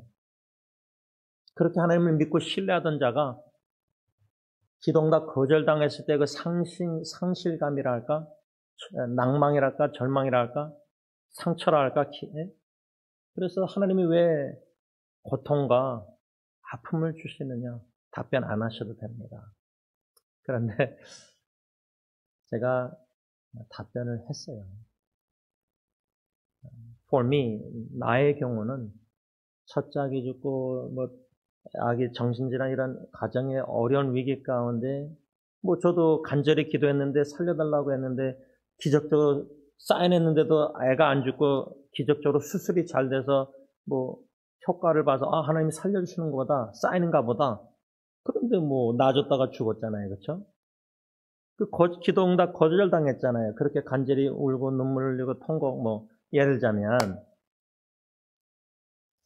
여러분 우리 주위에 유족들이나 사랑하는 형제자매들 지금 이런 마음에 깊은 그 눈물들, 아픔들, 상처들, 고통들, 영적 고민, 시름. 왜 하나님은 고통을, 아픔을 주시고 왜 기도응답 안 하시고 왜 하나님 그렇게 간절히 기도했는데 거절해서 데려가셨습니까? 할 때의 그 상실감, 절망, 낭망은 특히 영적 인식이랄까 민감함이랄까 인식하는 지체들은 자기 마음이 하나님께 원망하고 이런 것조차도 싫어질 수가 있어요. 내 모습이 싫어질 수가 있다는 이런 고통의 영적 씨름의 기간이 그게 하루 이틀 한 달이면 모르겠는데 이게 1년 넘게 가잖아요. 쉽지 않습니다. 그런 지체들이 흘리는 그 눈물들, 저는 이 5절 6절 눈물을 흘리며 씨를 뿌리는 자는 기쁨으로 거두리로다. 울며 씨를 뿌리러 나가는 자는 반드시 기쁨으로 그 곡식단을 가지고 돌아오리라. 이 말씀의 시편 120편의 문맥은 배경은 시편 기자가 믿기지 않는 기적 같은 일을 얘기하고 있습니다. 그것을 어떻게 할 수 있냐면 시편 126편 1절에 여호와께서 시온의 포로를 돌려보내실 때에 우리는 꿈꾸는 것 같도다. 여러분 우리 자녀들이요 믿지 않는 친구들이나 영혼구원 대상자들 돌아와 탕자처럼 막 기도하고 울고 찬양하면서 하나님 돌아오기를 그렇게 기도하고 기대하고 기다리잖아요. 간절히 잠을 못. 근데 이 1절 보면 하나님께서 이스라엘 백성들, 유다 백성들 바벨론 포로 잡혀갔을 때 시온의 포로를 돌려보내실 때 결국 주님께서 돌아오게 하시는 거예요. 제 전도사장자 친구들도 주님께서 돌아오게 하시는 거고, 여러분들의 교회를 떠난 자녀들이나 식구들, 친척들, 영혼권 대상자들, 전도자들 주님께서 돌려보내셔야지 돌아오는 겁니다. 구원은 주님께로 말미암다. 요나서 2장 9절. 그러니까 이 시편 기자가 126편에서 5절 6절에 눈물 흘리며 씨를 뿌리고 울며 씨를 뿌리고 포로 생활하던 이스라엘 백성들, 유다 백성들 얼마나 눈물의 씨를 뿌렸겠습니까? 간절한 기도. 포로 생활이 종료되고 끝나고 주님께서 우리를 고향 땅으로 이스라엘 백성의 유다 땅으로 다시 돌아가게 해주시기를 얼마나 기도했겠어요. 회복을 위해서 은총을. 제가 교회 카카오톡방에 제 증조 할머님 신문 기사를 나눈 이유가 있습니다. 제가 저희 사촌들 세대나 저희 아이들, 자녀들, 조카들 세대들에게 신앙의 뿌리, 가정에 하나님이 어떻게 구원의 은총을 베푸시고 여태까지 축복을 베푸셨는가를 알리기 위해서 제가 아는 지식, 짧은 지식이지만, 근데 요즘 세대들이 뭐 카카오톡을 안 하잖아요. 이 세대는요, 잘. 그래서 뭘 주로 사용하는가 할 때 인스타그램을 많이 사용하더라고요. 그래서 제가 The Blessed Family, 축복받은 가정이라고 영어로 써서 가정 인스타그램을 만들었어요. 이번 주에 그 아이디어를 주셔서. 그래서 지금 한 25명 뭐 조카들 이렇게 저희 친척들 뭐 삼촌들 이렇게 초청해서 고모님 초청해서 제가 증조할머니 그 기사를 먼저 올리면서 영어로 다 번역해서 올려놨어요. 그러면서 제가 왜 교회 카톡방에 나왔냐면 우리 이영승 권사님이나 일제시대 겪으신 우리 어르신들, 제 증조할머님도 보니까 그 3.1절에 그 활동하셔가지고 일본 경찰에 이렇게 잡혀서 6개월 동안 감옥에서 고문당하셔서 고초당하셨더라고요. 저는 그걸 좀 깜빡 잊고 있었어요. 다시금 기사 보다 보니까. 근데 그 일제시대 때 제 증조할머니나 이영승 권사님 또 황경표 할머니 모든 옛날 어르신들 얼마나 해방을 원했겠어요. 여러분, 지금 이 시편 126편의 바벨론 포로 생활을요, 신약에 와서는 공관복음, 사복음서 그때의 이스라엘 백성들이 로마 정부로부터 해방을 원했잖아요. Political freedom, 정치적 자유. 그러니까 우리 한국의 일제시대 때처럼 지금 북한의 기독교인들이 얼마나 자유의 신앙의 자유를 원하겠어요. 지금 모슬람 국가나 공산 국가들, 중국이나 그렇죠? 그런 배경에서 이 시편 120편을 생각할 때 여호와께서 시온의 포로를 돌려보내실 때 우리는 뭐요? 꿈꾸는 것 같도다. 기적이 일어난 거예요. 여러분, 제가 잊지 않는 게 대학교 때 예수 믿고 이렇게 신앙생활하고 동아리 봉사할 때 한국에서 유학생 한 명이 중소기업 회장님의 아들이 왔어요. 그래서 뭐 영어 못하고 그러니까 제가 어떻게 엮여져가지고 도와주라 그래서 영어로 이제 통역하면서 친구를 이렇게 1년 후배를 해서 이제 교제를 하게 됐는데, 그 친구가 한 번은 저한테 전화 와가지고 제가 데니스에 밤 12시에 그 24시간이었잖아요. 친구들하고 있는데, 형, 나 예수님 영접해서 그런 거예요. 제 친구를 통해서 복음 전해받고 예수 믿게 된 거예요. 그때 얼마나 기뻤는지 몰라요. 여러분, 꿈과 같도다, 기적이다. 여러분들 예수 안 믿는 자녀들, 교회 떠난 자녀들 위해서 그렇게 눈물로 1년, 10년, 20년 기도하다가 전혀 예상 밖의 방법으로 하나님이 우리 자녀를 영혼권에서 엄마, 아빠, 나 예수 사랑과 믿게 돼서 믿어 하면서 이렇게 교회 나가기 시작하면은 여태까지 흘렸던 간절한 눈물의 기도가 어떻게 되죠? 그 눈물의 씨를 변하여 기쁨의 눈물, 감사의, 감격의, 감동의 눈물을 흘리게 하신다는 거예요. 이게 오늘 시편 126편 바벨론 포로 생활의 자유, 해방, 돌아오게 하신다. 이게 얼마나 꿈꾸는 것 같도다. 기적 같은 일이 일어난 거예요. 그러면서 시편 기자가 126편 2절에 그때에 우리 입에서 웃음이 가득하고 우리 혀에는 찬양이 찼었도다. 그때에 문나라 가운데서 말하기를 뭐요? 여호와께서 그들을 위하여 큰 일을 행하셨다 하였도다. 3절에도 여호와께서 우리를 위하여 큰 일을 행하셨으니 우리는 기쁘도다. 우리 자녀가 예수 믿고 영혼 구원 받아서 주님께 돌아올 때 그 사실을 알게 되는 엄마 아빠들은 우리 입과 혀에 찬양이 찰 수밖에 없지 않아요? 충만하게. 주님께서 내 자녀를 위하여서 큰 일, 구원의 일을 행하셨도다. 우리 자녀를 위해서뿐만 아니라 기도로 눈물로 기도하는 부모를 위해서도 큰 일, 구원을 행하셨도다. 우리는 기쁘도다. 여러분, 그날 그 순간을 얼마나 학수고대하십니까? 저는 숨질 때더러 호스피스 마일에 제가 간다 그러면 그때도 제 친구들이 예수 안 믿는다면은 그 산소 끼고 말 못하는 의식이 있을 속으로라도 기적 같은 일을, 구원의 일을, 큰 일을 영혼 구원을 위해서 눈물로 기도하면서 그러다가 숨지면 떠나면 되지 않습니까? 그러다가 D.M. 무디 목사님처럼 내가 죽은 후에 장례식이든지 나중에 10년, 20년 후에 언제 예수 믿게 될지 모르지만 숨질 때 되도록 4주를 가까이 그 찬송가 주님을 찬양하는 우리가 그 가사 알잖아요. 근데 저 같은 경우는 적용을 숨질 때 되도록 영혼구원 친구를 위해서 기도하다가 그때까지 예수 안 믿으면은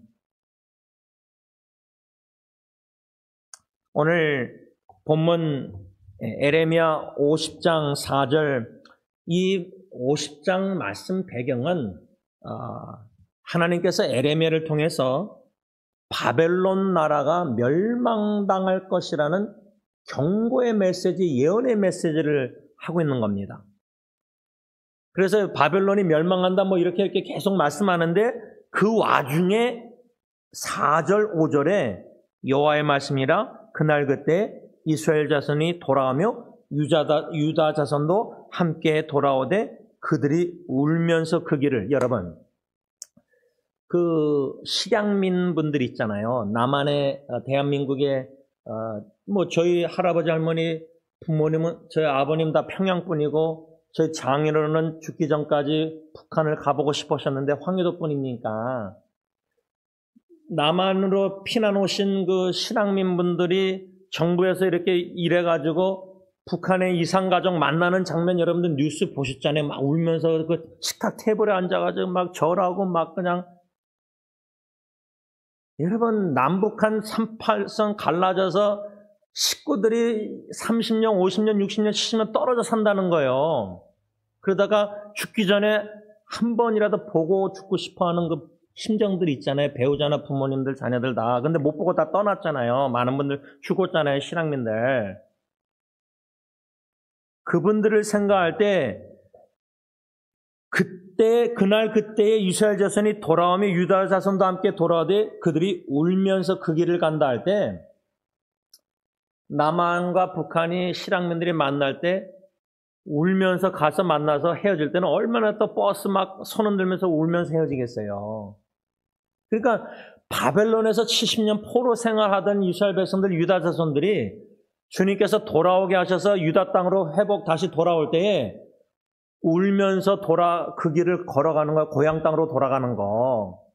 울면서 그 눈물이 어떤 눈물일까? 제가 여태까지 기도응답 받은 거 또 거절당한 거. 근데 여러분들 기도응답 받아서 영혼구원 받던 역사 이렇게 치유 여러 가지 할 때는 얼마나 감사, 감격, 감동의 눈물 흘려요. 근데 기도응답대로 내 뜻대로 안 되고 주님의 뜻대로 돼서 기도응답에 전혀 반대로 살지 못하고 자식이 죽었을 때는 어떤 눈물 통곡 흘리겠어요? 기뻐 찬양 감사 큰일 구원을 행하신 하나님께 그렇게 감격 감동 감사 막 눈물 흘립니까? 못 흘립니다.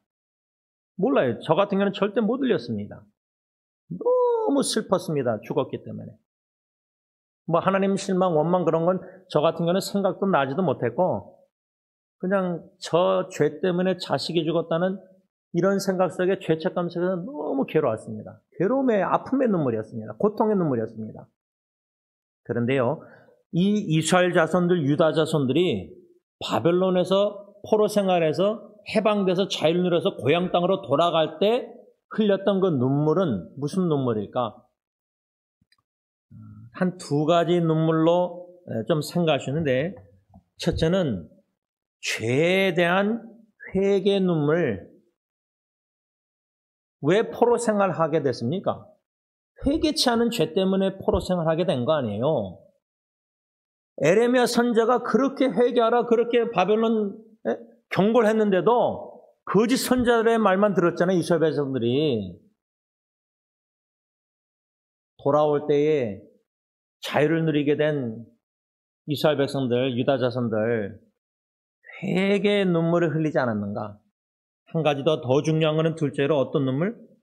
하나님께서 선하심을 나타내셔서 포로 생활도 합력해서 선 이루셔서 결국 큰일 뭐요? 구원의 역사 일을 행하셨다는 그 감사, 감격의 기쁨의 눈물을 흘리지 않았는가 생각합니다. 그러한 눈물을 흘리면서 유다 땅으로 그 길을 돌아왔다 그 말입니다. 저는 이 말씀을 묵상하면서 세 가지 하나님께서 에레미야 선지자를 통해서 이스라엘 백성들에게 세 가지를 말씀하고 계신다 생각하는데 간략하게 첫째로 하나님의 은혜에 너무 감격하여 과거의 은혜를 회상하며 울 것. 박윤선 박사님에 의하면은 에레미야를 통해서 이스라엘 백성들에게 하나님의 메시지 세 가지 중에 하나가 뭐냐면 하나님의 은혜에 너무 감격해서 과거의 은혜를 회상하며 울 것. 이것은 포로 생활하던 이스라엘 백성들, 유다 자손들이 회개의 눈물 흘리면서 감사의 눈물, 기쁨의 감격의 눈물, 회복, 은총, 돌아오게 된 고향 땅으로, 유다 땅으로 돌아오게 됐을 때 그 감격, 너무나 감격해서 하나님의 구원의 큰 은혜, 은총. 그래서 우리가 눈물을 흘리면서 시온의 대로를 걸으면서 저 높은 곳을 향해서 새하늘과 새 땅 천국을 향해서 나아갈 때, 천성을 향해 나아갈 때 우리가 평생 죽을 때까지 치매가 걸리지 않는 이상 잊지 말아야 될 건 뭐냐면 예수님 처음 만났을 때, 처음 복음을 듣고 예수님 영접했을 때 첫사랑, 그 구원의 기쁨, 구원의 감사, 감격의 눈물, 그거는 메말르면 안 됩니다. 의도적으로라도 기억해서 첫사랑, 첫 만난, 첫 예수님의 십자가, 복음, 사랑, 뭔가 구원의 은총 그때를, 은혜를 감격해서 울었던, 감사의 눈물 흘렸던 그 순간 그것을 회상하고 지금도 감사의 눈물을 우리는 흘릴 수 있어야 됩니다. 그런데 그 감사의 눈물이 얼마나 메말랐는지 모릅니다. 둘째 메시지는 에레미야 선지자를 통해서 하나님께서 이스라엘 백성들에게 주시는 메시지는 4절에 그날 그때 이스라엘 자손이 돌아오며 유다 자손과 함께 돌아오되 그들이 울면서 그 길을 가며 뭐요? 그의 하나님 여호와께 구할 것이며 tears to seek the Lord their God, 눈물을 흘리면서 하나님을 간절히 찾으라는 메시지입니다. 우리가 주로 별 문제가 없으면은 뭐 그렇게 간절히 하나님을 찾지 않다가 가정에 큰 위기가 오면은 그냥 간절히 구할 수밖에 없어요. 그래서 제가 어저께 문자 메시지로 왜 하나님이 고통과 아픔을, 고난을 주시는가 답하지 않아도 됩니다 했지만 답한 제 경우는 첫째는 가정의 위기가, 고통이, 아픔이 저로 하여금 무릎 꿇고 하나님께 살려달라고 자신 간절히 찾게 구하게 만드셨다는 겁니다. 마지막 세 번째로 하나님께서 이스라엘 백성들에게 에레미야 선지자를 통해서 주시는 메시지는 5절 보면요. 그들이 그 얼굴을 시온으로 향하여 그 길을 물으며 말하기를 너희는 오라 잊을 수 없는 뭐요? 영원한 언약으로 여호와와 연합하라. 이게 하나님의 메시지인데 이 의미는 하나님이 이스라엘 백성들과 언약을 맺었잖아요. 다른 말로 하면 계약이지만 언약이란 말이 더 좋은데 그 언약을 어떻게 했죠? 하나님의 명령에 순종하면 축복인데 불순종하면 저주인데 불순종함으로 바벨론 나라에 포로 잡혀가는 몽둥이를 맞습니다. 그 말은 이스라엘 백성들이 왜 70년 바벨론 포로 생활하냐면 하나님의 언약을 파괴했기 때문입니다. 불순종했기 때문이다, 명령을. 그러니까 여기에 이제는 영원한 언약으로 여호와와 연합하라. 갱신해야 됩니다, 언약을. 파괴했으니까 한쪽이. 하나님과 이스라엘 백성과 언약을 맺었는데 하나님은 결코 언약을 파괴 안 하십니다. 못 하십니다. 지키십니다. 근데 이스라엘 백성들이 불순종해서 명령을, 그래서 언약을 파괴했기 때문에 바벨론에 포로 잡혀간 겁니다. 그 컨스퀀스 결과로. 그러니까 여기서 5절에 언약을 갱신해서 이제는 뭐요? 영원한 언약으로 여호와와 뭐요? 연합하라, 합하라. 이렇게 여호와와 연합한 이스라엘 백성들, 유다 자손들, 우리도 어떻게 살아가야 되냐 할 때 우리는 세 가지 눈물을 결론을 맺으면서 이 세 가지 눈물을 흘려야 됩니다. 이 눈물은 메말르면 안 됩니다. 홀로 주님 앞에 있을 때 사람 앞에서 울지 않을지라도 이 세 가지 눈물은 메말르면 안 되는데 저는 지금 너무나 메말라 있는데 세 가지 눈물 중에 첫째는 뭐냐면 회개 눈물입니다. 1987년 대학교 수련회 때 말씀 받고 성령의 감동 충만 역사 속에서 첫째 제가 흘리게 하신 성령님이 흘리게 하는 눈물이 회개 눈물이었거든요. 근데 지금 87년부터 지금 지나온 거 뒤돌아보면 그게 점진적으로 얼마나 지금 메말라 있는지 몰라요. 그래서 제가 갈급한 눈물 흘리길 원하는 첫 번째 기도가 뭐냐면 하나님 저로 하여금 회개 눈물을 회복시켜 주시옵소서, 그겁니다. 87년도에 흘렸던 그 회개 눈물을 성령님 흘리게 해달라고 기도하고 있습니다. 두 번째 눈물은 감사의 눈물입니다. 이스라엘 백성들을 포로 생활해서 돌아오게 하시는 논란이 큰 일을 구원의 회복의 은총을 누리는 이스라엘 백성들, 유다 자손들 감격, 감동 속에서 감사의 눈물. 그런데 제가 마지막으로 언제 감사의 눈물 흘렸는가? 솔직히 회개 눈물, 감사의 눈물보다 장례식 가서 사랑하는 유족들 보면서 흘리는 눈물이 더 많은 것 같아요. 회개 눈물, 감사의 눈물보다. 예배 드리다가 설교하다가 축도하다가 성령의 감동 속에서 너무나 감사, 감격해서 흘렸던 눈물. 마지막 세 번째 눈물은 헌신의 눈물입니다. 특별히 이 오늘 본문에서 에레미야 선지자를 통해서 이스라엘 백성들이 언약을 갱신해서 영원한 언약으로 여호와와 연합할 때에 헌신의 눈물은 뭐냐면 언약의 하나님의 명령에 이제는 순종해라. 전에는 불순종해서 70년 포로 생활했으니까 이제는 다시 언약을 갱신해서 하나님과 연합한 이스라엘 백성들은 하나님의 언약 계명을, 명령을 순종하라. 근데 그 언약의 명령이 특별히 뭐냐면 출애굽기 20장 3절에 있는 10계명의 첫 번째 계명, 너는 나 외에는 다른 신들을 내게 있게 말지어다.